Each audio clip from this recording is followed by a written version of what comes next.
চিংড়ি, সর্ষে আর মায়ের ভালোবাসা। আজকের রেসিপি চিংড়ি ভাপা। প্রথমে নিয়েছিল মাঝারি মাপের চিংড়ি মাছ, সেটাকে ভালো করে ধুয়ে লবণ আর হলুদ মাখিয়ে রেখে দিয়েছিল 10 মিনিট। তারপর মিশ্রণ তৈরি করার জন্য একটা স্টিলের বাটিতে ওই চিংড়ি মাছ, পেঁয়াজ বাটা, সর্ষে বাটা, টমেটো বাটা, হলুদ গুঁড়ো, লঙ্কার গুঁড়ো এবং প্রয়োজন মতো নুন দিয়ে মিশ্রণ তৈরি করেছিল।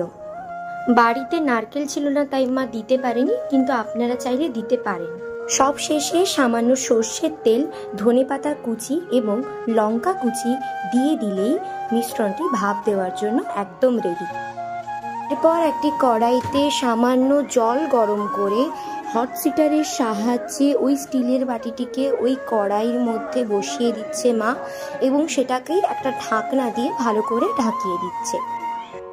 এইভাবে 20 থেকে 30 মিনিট মিডিয়াম আঁচে ভাপ দিলেই হয়ে যাবে চিংড়ি মাছের ভাপা।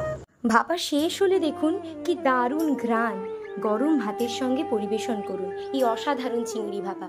এই রেসিপিটা যদি ভালো লেগে থাকে তাহলে লাইক করুন এবং কমেন্টে জানাতে একদমই ভুলবেন না কেমন লাগলো।